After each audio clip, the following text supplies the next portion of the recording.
técnicas de estudio para alumnos con TDAH. Una herramienta para enseñar en familia a hijos hiperactivos. La respuesta a muchas necesidades educativas supone un esfuerzo coordinado y continuado entre la familia y la escuela. La continuidad entre la escuela y la familia multiplica el efecto de las intervenciones. Es común que el docente encuentre en su trabajo con los alumnos dificultades, problemas y demandas que solo puede resolver con el consenso y la colaboración del entorno familiar. Para lograr dicha continuidad existen programas educativos de implicación familiar, como puede ser el de técnicas de estudio aplicadas al TDAH, en el que los padres pueden formarse y convertirse en personas que entrenen a sus hijos, puesto que son la figura más importante, pero sobre todo ya no en el aprendizaje de las técnicas sino en el mantenimiento de las mismas. De este modo las familias se implican en el aprendizaje de la competencia de aprender a aprender, colaborando con el centro educativo en la consecución de los objetivos académicos y de éxito escolar a través del aprendizaje en casa de las técnicas necesarias para el aprendizaje. A tener en cuenta a la hora de estudiar con un hijo con TDAH.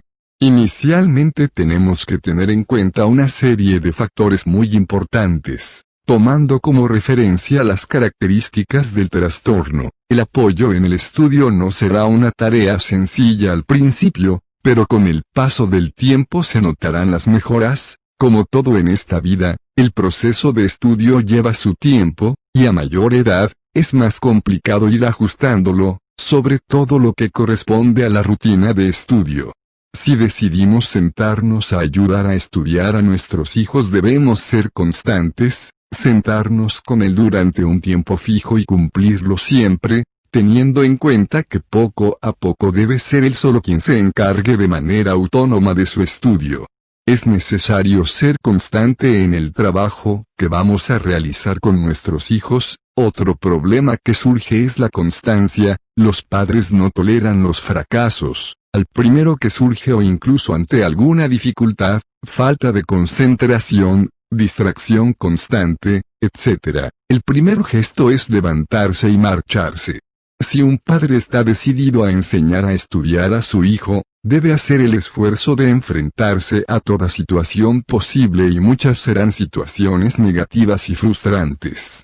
Tiene que haber una toma de decisión conjunta entre los padres deben pensar, sobre todo cuando el niño es pequeño, de 5 a 10 años, que el estudio no es algo que les motive, y menos una actividad donde hay que estar sentados y cuyo trastorno les influye en dicho sentido.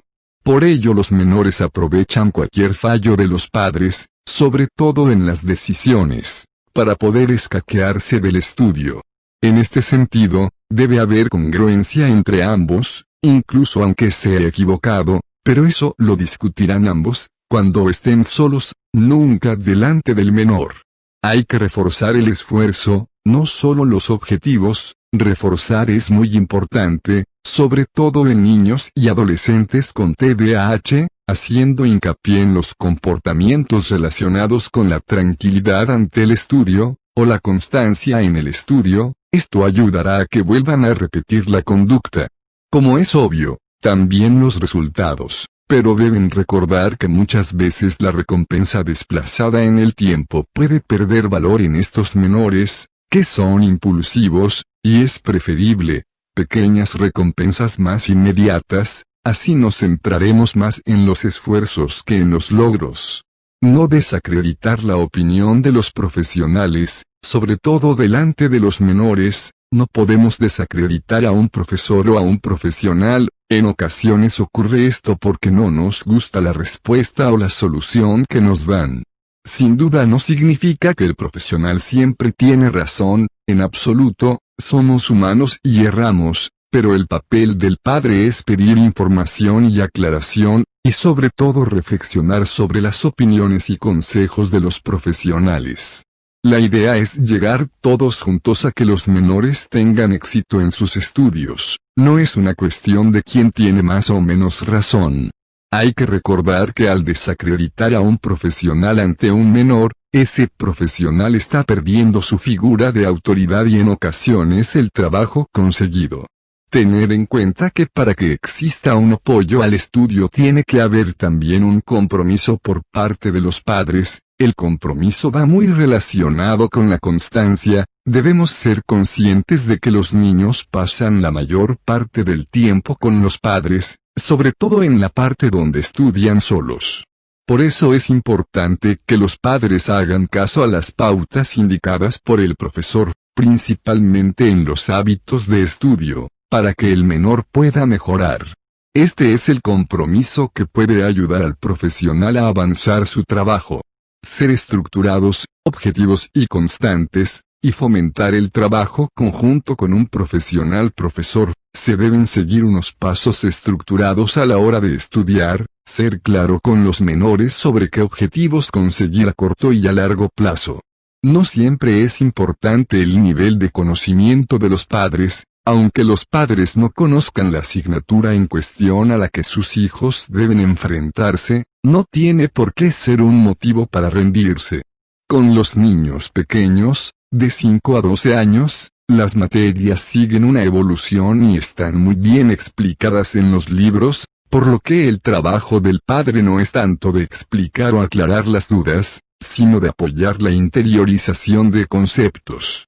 Con chavales mayores, de 13 a 16 años, hay conceptos o materias más complejas que tal vez un padre no pueda explicar y tenga que recurrir a un profesor, pero puede hacer un apoyo y sobre todo enseñar al estudio. Técnicas de estudio. Los estudiantes, además de conceptos y valores, deben adquirir las estrategias necesarias para hacer frente a los distintos tipos de conocimiento. El fracaso en el estudio, en gran parte, es debido a que la persona no sabe estudiar o no le han enseñado. La formación de la persona solo se consigue si los contenidos, la información y, en general, el aprendizaje se asimilan y se hacen propios. Ello será posible si el estudio se convierte en una tarea personal y se emplean unas técnicas adecuadas. Al igual que otro tipo de trabajos, la tarea de estudiar, cuanto mejor organizada esté, menos esfuerzo exige y mayor rendimiento se obtiene. Estudiar requiere, por tanto, unas técnicas y unos hábitos que hay que aprender y que debemos enseñarles.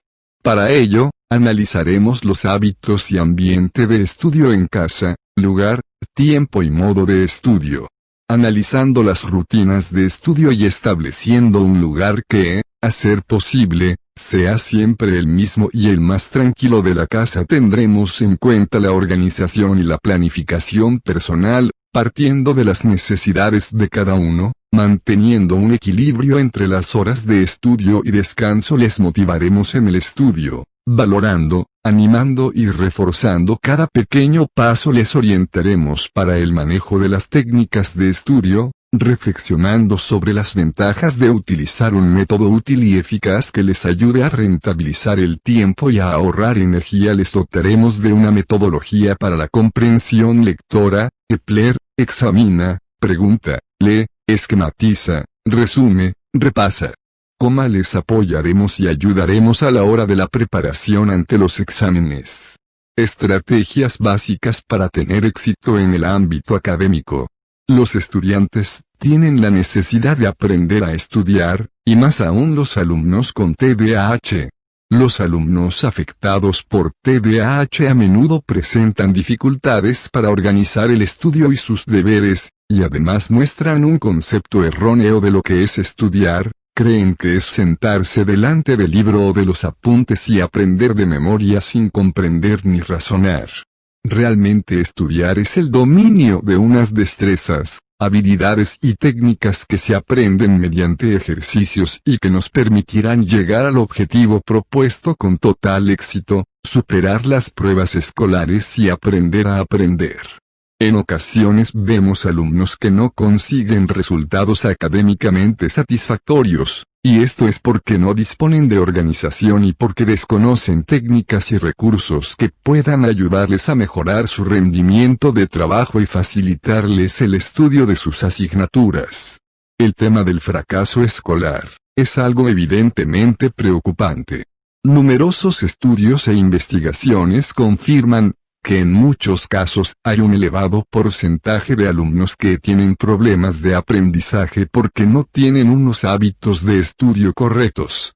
Por ello, es importante trabajar las técnicas de estudio para comprobar que sabemos y para proporcionar ciertas enseñanzas, como pueden ser el programar su tiempo de trabajo, organizar sus materiales, enseñar a leer, con atención y comprendiendo lo que leen, tomar apuntes de manera correcta y resumir los mismos para que luego la memorización sea más fácil.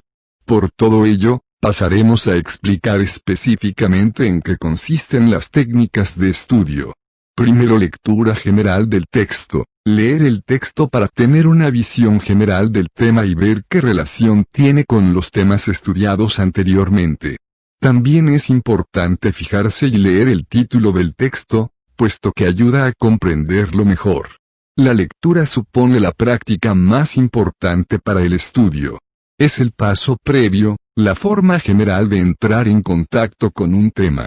En esta primera lectura es importante hacer uso de diccionarios para aclarar conceptos que aparecen en el tema y no se sabe con certeza qué significado tiene.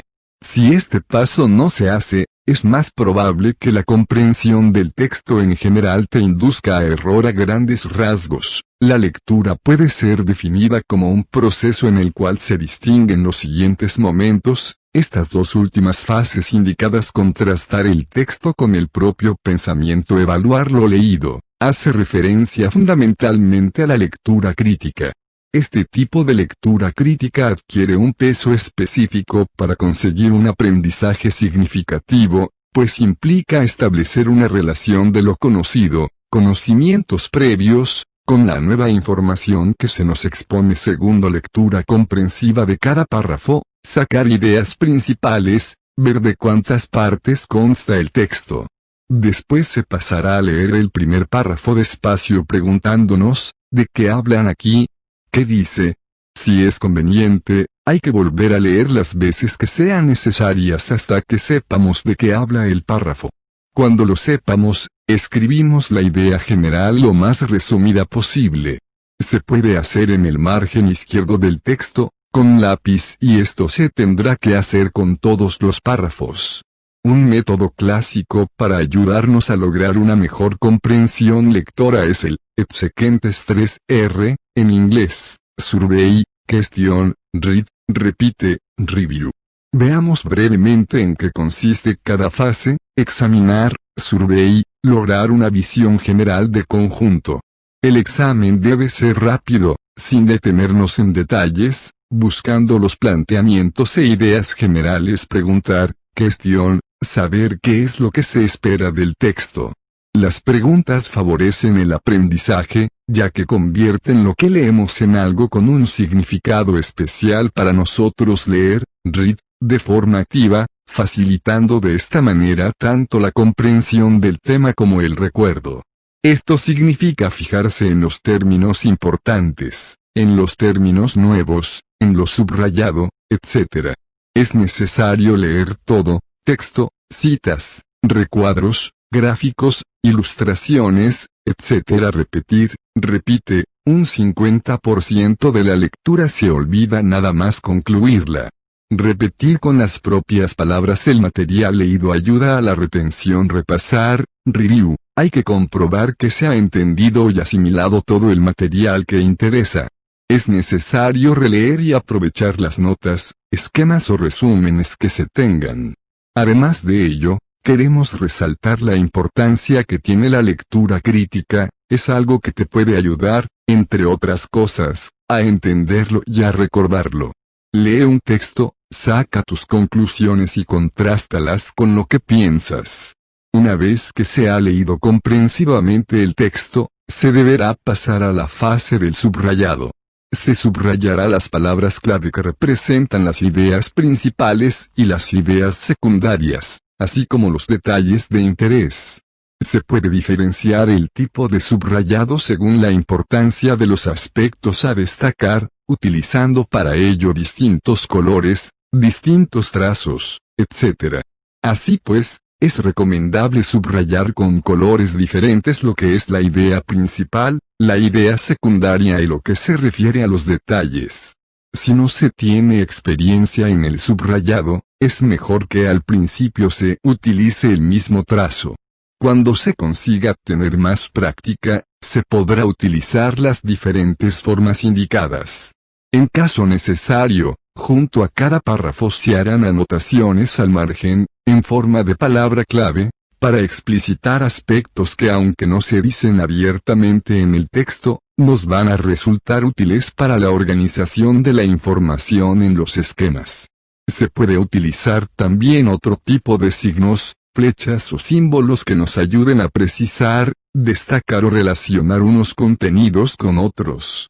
Cuando por su importancia sea necesario subrayar varias líneas seguidas, es más práctico situarlas entre corchetes o paréntesis. Aunque no hay normas sobre la cantidad de palabras a subrayar, no obstante hay que tratar de no convertir el texto en algo farragoso. Debemos evitar sobrecargar el texto excesivamente con subrayados, anotaciones y símbolos que después más que ayudarnos nos dificulten la tarea de síntesis.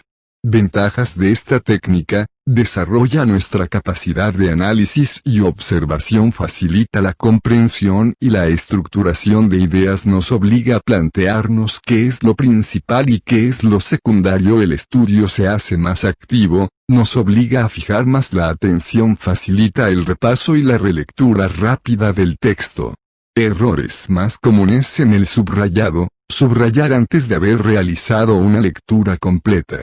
Suele conllevar un subrayado en el que no se aprecie la diferenciación de ideas principales y secundarias. Subrayar en exceso, no solamente las palabras clave.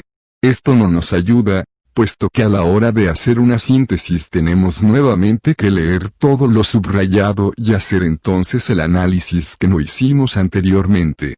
Por tanto, no es conveniente abusar del subrayado, debemos limitarnos a las palabras clave o, como mucho, frases clave. Tercero, hacer un resumen, con las ideas principales de cada párrafo. Sintetizar el material de estudio constituye una técnica clave dirigida a conseguir los siguientes objetivos: aclarar la estructura del tema entresacando lo esencial y lo importante, ordenar jerárquicamente las ideas, acotar la extensión del texto que se debe estudiar, facilitar el repaso, determinar con antelación qué es lo que se habrá que poner en el examen y qué es lo que se puede omitir, facilitar el estudio activo. Hacer un resumen consiste en sintetizar la información de la forma más breve posible, utilizando un lenguaje propio. Lo que interesa destacar en él es la idea principal del texto, las partes que tiene el tema de cada parte, las opiniones del autor, la opinión propia. Características de un buen resumen son: brevedad, para lo cual, mejor no repetir; claridad, distinguir cada una de las ideas de las demás; jerarquía, lo prioritario debe destacar sobre lo secundario; integridad, no confundir entre sacar lo importante con recortar el tema. Cuarto, realizar un esquema sencillo. Un esquema supone la representación jerárquica de un texto, de la forma más concisa posible, destacando las ideas principales y secundarias, así como su estructura lógica, subordinación entre lo principal y lo secundario. Las características de un buen esquema son: brevedad, presentar lo importante; estructura, conseguir que se refleje a primera vista la estructura interna de todo el tema, así como las relaciones que hay entre sus partes; simbolismo, emplear flechas, puntos, recuadros, llaves, dibujos alegóricos, palabras claves, etc., que permitan expresar de forma gráfica el contenido. Cada uno podrá utilizar números, letras o signos para estructurar su esquema. Lo importante es cumplir las características antes indicadas. Quinto, memorización y retención de las ideas importantes. Repaso general del tema y comprobación de lo aprendido. La norma fundamental es que las técnicas activas son las que mejor asientan los aprendizajes. Lo que se hace, se aprende mejor que lo que se oye, y lo que se ve, mejor que lo que se escucha. En definitiva, los pasos nombrados a continuación se pueden resumir con el método de estudio el SER 3. Cada letra indica una fase del proceso de aprendizaje. Después de realizar todos los pasos anteriormente mencionados y explicados, la exploración del tema, la lectura comprensiva, el subrayado, la elaboración del resumen y esquema, pasaremos a explicar las siguientes estrategias de memorización. Retener. Se puede memorizar por repetición, pero lo que realmente asienta la información en la memoria a largo plazo es la elaboración. Es importante que destaquemos las normas mnemotécnica. Estas consisten en una oración corta y fácil de recordar que ayuda de manera artificiosa a relacionar palabras, con el objetivo de memorizar conceptos con más facilidad. Organizan la información facilitando su retención en la memoria. Repasar. Evita el olvido. Es fundamental repasos periódicos. Para ello es necesaria una planificación del estudio. En cada repaso se recuerdan más detalles de lo estudiado y con mayor fluidez se enseña a conocer las estructuras internas de los textos. Ayuda a comprender la secuenciación temporal. Si los alumnos afectados por TDAH aprenden explícitamente en qué consisten las técnicas de estudio, aprenderán a superar sus dificultades en esta área, tales como aprender a organizar el estudio y por ende, su atención, concentración y memoria, aprenderán a jerarquizar las tareas por orden de dificultad, etc. En definitiva, aprenderán a tener control y autonomía en el momento del estudio y eso les reportará aumento de la autoestima, éxito escolar y creación de hábitos de estudio, los cuales les dejarán entrar en un círculo virtuoso de éxito académico. Enseñar no es una función vital, porque no tienen el fin en sí misma, la función vital es aprender. Aristóteles. Fundación CADA, 2014. Bibliografía. Varios.